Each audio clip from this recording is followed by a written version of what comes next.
Hey folks, welcome to this week's edition of Wild Kentuckiana Live. I'm your host, Tom Chamberlain, and first of all, I want to thank Knob Creek Gun Range for being a great sponsor of this show and a great supporter. Any hunting, firearms needs, concealed permit classes you'd like to take, go out and see Kenny Sumners in the game. They will definitely take care of you, and they're always the best price around, so make sure you check them out. They're wonderful folks out there. And again, without them, we couldn't be bringing you this type of entertainment at home, or at least we hope it is entertainment. Folks, this week here, we're going to switch it up a little bit. I was originally bringing Jason on to talk about late season hunting, and it kind of got switched up at the last minute between the last 2 days when I have some unnamed sources in Kentucky Department of Fish and Wildlife that would like to bring attention to the viewers at home, to the hunters and fishermen and women of Kentucky of some stuff that's going on in the department. So we kind of feel like it's our duty to bring this to you. And the reason I brought Ed on is because Ed is very privy to a lot of this information, and we've been getting a lot of the same information together. And in conversations I've had with different people throughout the state, Ed's names came up, and vice versa. When Ed's had conversations, my names came up. So the Fish and Wildlife felt like it was a great resource for this show to put out some information about this. If you don't already know, I made a little post earlier today on one of the Facebook groups of Kentucky whitetail hunters.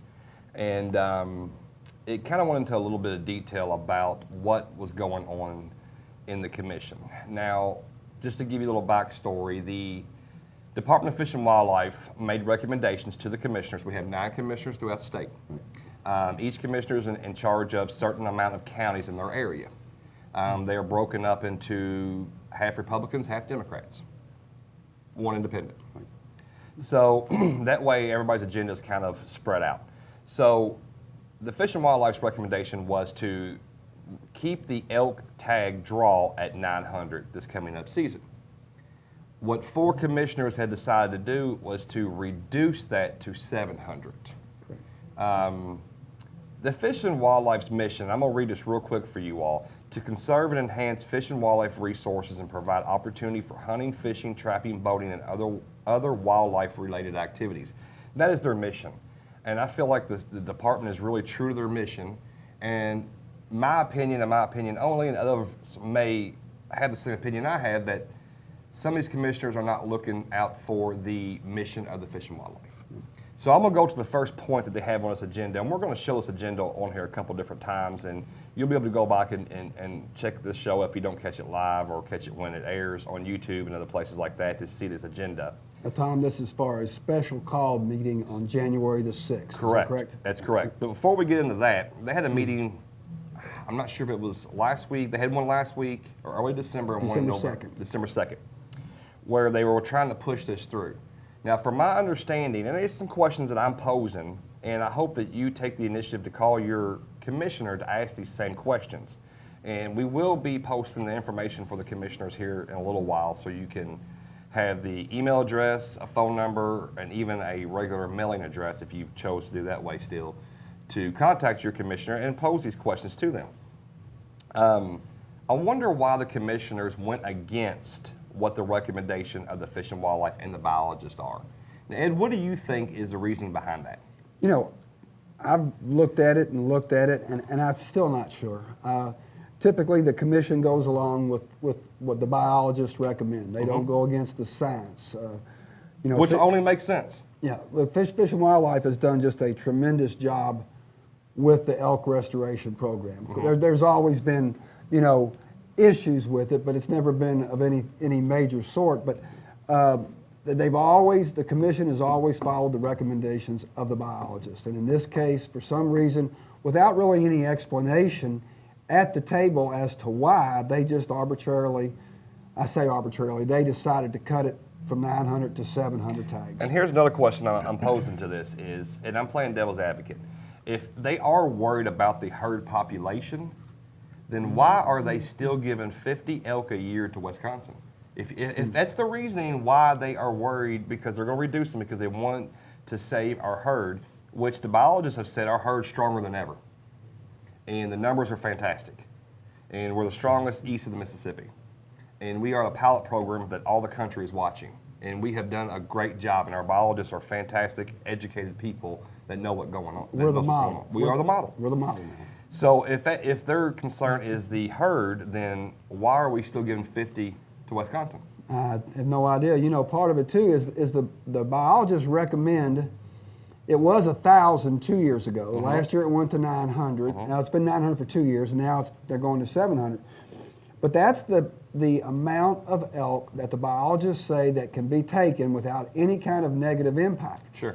But yet we've never met more than 67% of that goal in any year. We've never killed them. We're lottering out 900 tags. Right. We're only killing 67% of those. So we're way below what we are even given allotted to. That's not even going to hurt the elk herd. Now, I brought Jason in here because I want a true perspective from a hunter. Hearing that, what's your take on that? Well, I mean, since, they introduced the elk in Kentucky, put in every year, and haven't been fortunate enough to be drawn for an elk tag. Nor me, nor Ed. I mean, I've had some friends, that locally that I know that have been drawn. I mean, it's a tough lottery, but with the numbers the way they are, I don't see a reduction is going to, in tags is going to solve anything. I mean, as a hunter, does it anger you that they're not going against the commission? Or they're not going with the Fish and Wildlife I Department? wouldn't necessarily say it angers me, but it does make me question why would they do that? What's the background? But why they make that decision? Folks, we're going to take a quick break, and when we get back, we're going to dig a little deeper into the next topic. So stay tuned. We'll be right back.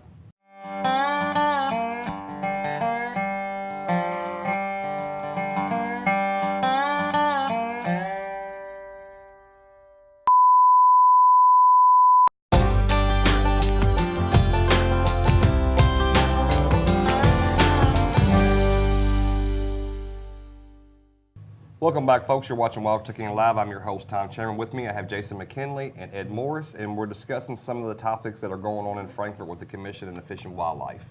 Another thing that's been brought to my attention, and I'm just posing this as a question. I'm not accusing anything.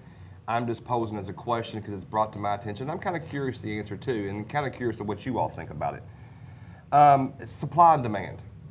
If the coal companies get X amount of tags for opening up X amount of acres to public hunting for these elk, okay? They get these tags.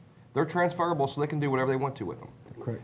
They can give them to employees. They can sell them. They can give them to customers. They can do whatever they choose. They're theirs. With the reduction in the tags, makes it harder to get drawn for. Is it possible that these coal companies that were getting $8,000 to $12,000 for selling these tags could now get $17,000 to $25,000? Is that possible? It's supply and demand. Yeah. I mean, us three sitting up here would never be able to afford the original $8,000 to $12,000 to buy a tag. No. So it makes it even harder to swallow if this is the case, because I'm not sure it is.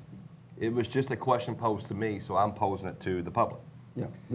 The coal companies get one landowner tag for every 5,000 acres that they open to the public.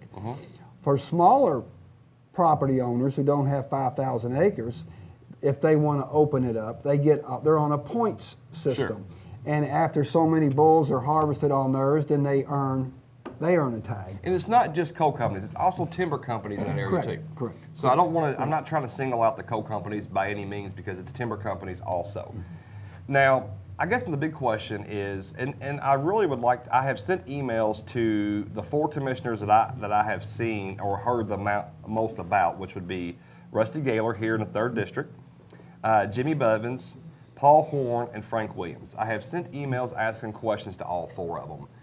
As I was pulling in the station tonight, Rusty calls. So me and Rusty talk for a little while. He gives me the answers is, another thing that really, before I even get to that I heard that really bothered me and troubled me was when this vote went down, it happened so quick that it might have been the quickest vote in Fish and Wildlife history. They opened it up, the public never did get to talk about it, discuss it, got a second and all in favor within a few seconds. Steve Dobbs was there, which is a representative of the Rocky Mountain Elk Foundation that contributed $1 million to this whole program in the very beginning, did not even get to speak on a letter that he had from Rocky Mountain Elk Foundation. This is how quick it went down.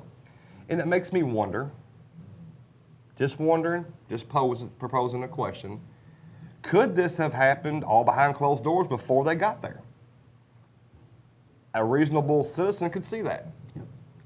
Really could. Could you, Jason, as a hunter, and it happened so quick, and this gentleman that has a lot of influence with the Rocky Mountain Elk Foundation has a prepared letter from them, doesn't even get to read his letter from them. The gentleman should have got his chance to speak. Should the public have got their chance to speak? And what people know, I do think so. I mean, Stephen Dobie, who was there with Rocky Mountain Elk, and nobody has done more for elk restoration in this country than the Rocky Mountain Elk Foundation. Like you said, they donated $1 million. I would think that would at least generate a hearing. Steve used to be the wildlife manager under Karen for the Department of Fish and Wildlife. Absolutely. So I mean, he holds a little weight. They respect his opinion, and he was not allowed to even speak, to argue, and no discussion was held as to why we're going to ignore the biologist recommendations on this issue. We just, here it is, vote, boom. Bam, bam, bam, quick, done, over with. Thank you, talk to you later. So it just makes you wonder that, did it happen behind closed doors? I don't know. I would like to think not, because it's unethical. And I'm hoping our commissioners they're held to a higher standard, so I'm hoping they follow those higher standards. So I don't know. It's just questions that I'm posing. I don't know the answers to, and that's what I'm trying to find out. And like I said, Rusty was the only one of the four that communicated back to me.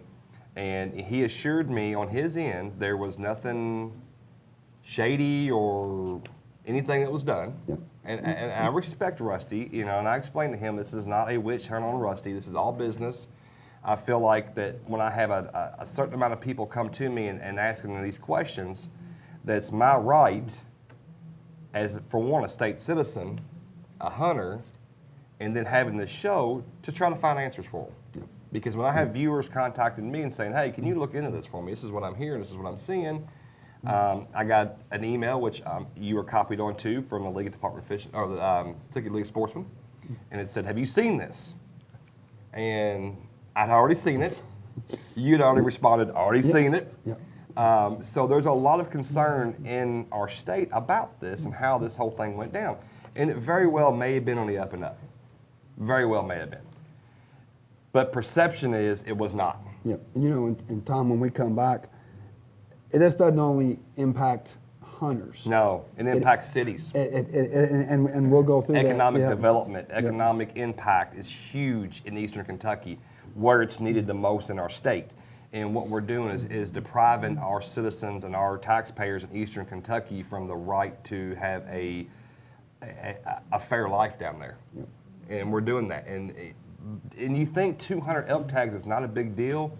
It's a huge impact. To the Fish and Wildlife, it's going to cost them $180,000 on 200 tags, which is going to directly reflect youth programs, the Field to Fork programs, habitat restoration programs. All these programs are going to be affected by 200 tags. Doesn't sound like a lot, but it is. University of Kentucky did a study on the financial impact of the Kentucky elk hunt. I've got a copy of it right here. That with the economic multiplier, the overall value of each hunter is $8,000. Right. You reduce 200 tags, that's $1,600,000 you're taking away from one of the poorest areas in the state. $1.6 million of economic relief is going to be withdrawn from eastern Kentucky because of 4 commissioners have pushed through and done and over with now, reducing 200 tags. This is the impact, not just to Fish and Wildlife, but to the economic impact of Eastern Kentucky. Your motels, your restaurants, your gas stations. Your mom and pop stores. We always hear buy local, buy local. You don't have the money to buy local, you're not going to buy local. So this is what it comes to. Folks, we're way over a break. I know it's a hot topic, and I apologize for running late, so we're going to get to a break. We'll be right back.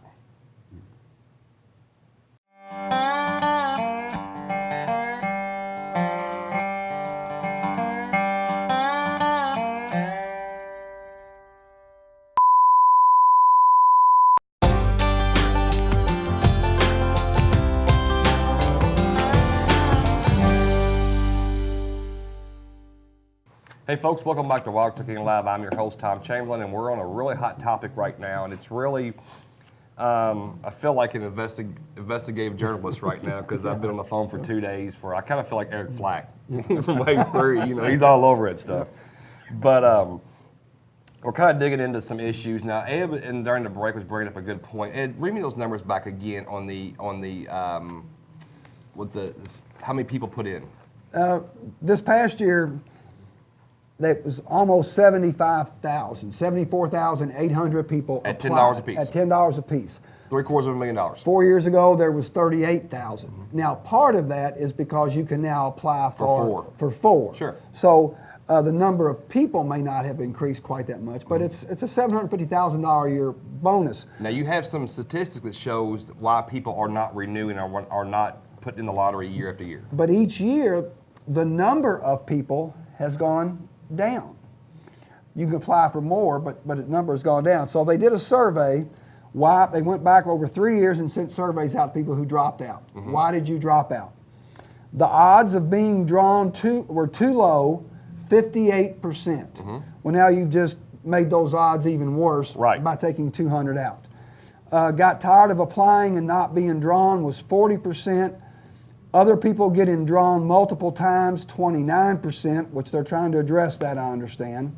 And not enough elk permits, 24%.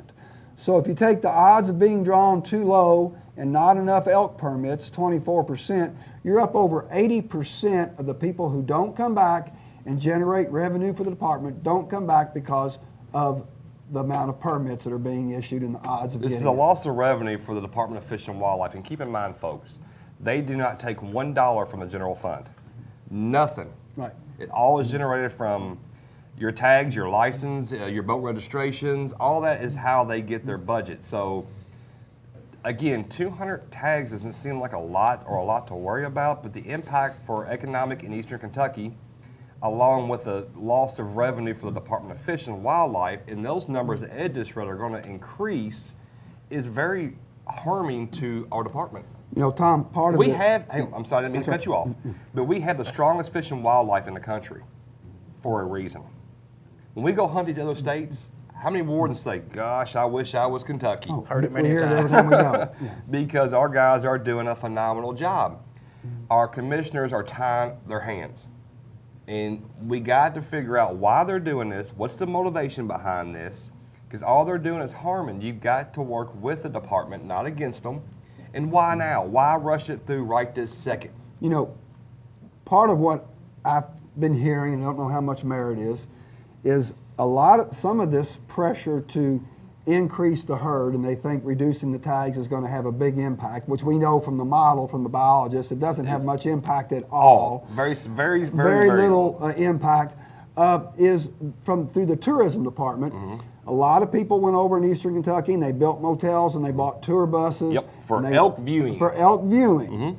Well, that was great the first few years because our elk were walking around in big open fields. Now our elk got smart like our deer and they go deeper in the woods. They're in the woods. It's a mass crop. They're not going to come out So until all dark. these businesses have been complaining to Department of Tourism, hey, we're not seeing the elk anymore. Our revenues are down. I've invested, $500,000 in this motel or this or whatever. Right. And some of that's coming. But what was interesting from the report that UK did, the average hunter spends $3,921. Okay, with the multiplier it's $8,000.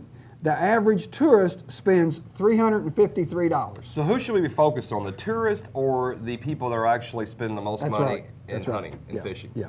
So those are great statistics, and those aren't something we just pulled out of the air. That's an official study from the University of Kentucky. No matter how much you don't like UK like me, that's probably a valid study. Yeah. And I'm going to go with those numbers. Yeah. I felt better about them if U of L did them, but I'm okay with UK doing them.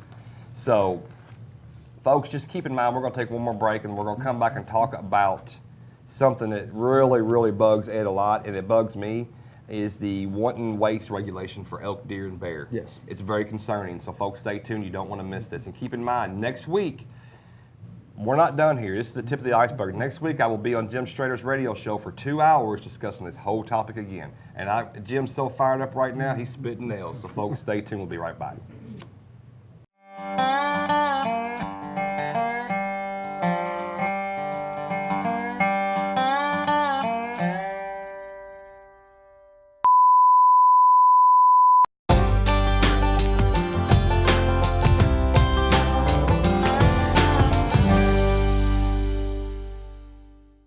Hey folks, welcome back to Wild Kentuckiana Live. I'm your host, Tom Chamberlain, and this is our last segment for the night, but we're just breaking the tip of the iceberg. I encourage you to send any questions to me on Facebook through Wild Kentuckiana Live, and I'll be glad to answer them. If you got any questions, if you need any information, I'll be glad to help you out any way I can. The last thing I want to get into tonight is the proposed establishing a wanton waste regulation for elk, deer, bear with substantial penalties. Ed, can you explain to us what that actually means in layman terms? Well, wanton waste means the hunter, and actually it could apply to fishermen, but the hunter does not attempt to retrieve game that he has shot. Okay. Or attempt to go find it. Shoots a deer and it runs off and he looks for it for 5 minutes. Most responsible sportsmen are going to spend Hours, days looking for it, Yes. tracking blood, but there comes a point in time when Enough's enough. Enough's enough. Right. Okay, but wanton waste, and there's actually a regulation in effect right now, but it's small fines and not readily enforced. Right. The federal Fish and Wildlife guys really enforce it on For waterfowl sure. hunting. Yeah. But wanton waste is the attempt to retrieve your game. So in other words, to kind of speed this up because we're a little short on time, if you shoot an animal and you wound it and you cannot find it, you potentially could be charged with a crime. Correct.